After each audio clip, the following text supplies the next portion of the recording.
Salut pour tous et soyez les bienvenus dans le programme Planète Équitable avec Ed Zanetti.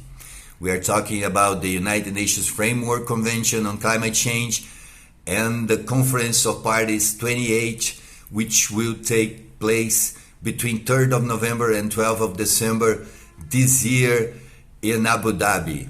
The supervisory board has met. It is now meeting on its 8th meeting, which is finalizing the last documents in order to the CMA to approve the functioning of the new market over there in the COP.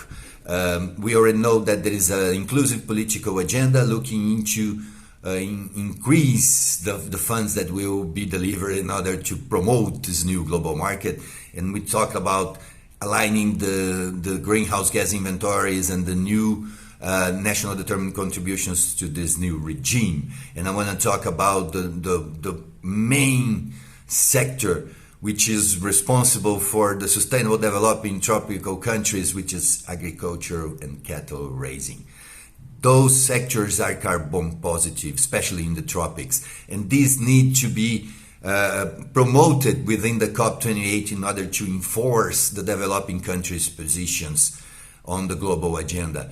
Well, the cattle is a good example. It has been pointed out as a great emitter due to the methane it comes out of this feeding. Well, it is the transformation from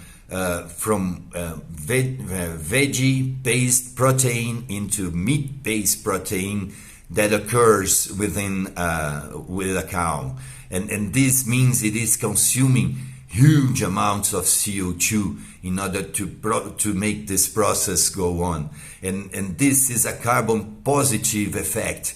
The pasture is removing the CO2, the cattle is eating the CO2 and transforming it into protein, which will be served to the communities around the globe. And this is a very positive effect.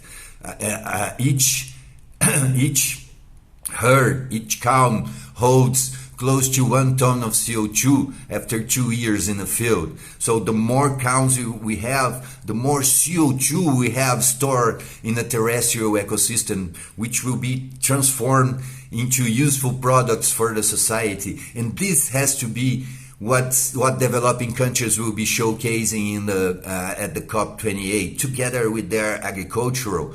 In the tropical regions, the increase on the net primary productivity increases productivities at all agricultural and pastoral activities. Let's talk more about this. Let God's peace and the love that builds be our weapons on the daily struggle for justice. Ed Zanetti for tous les amis africains.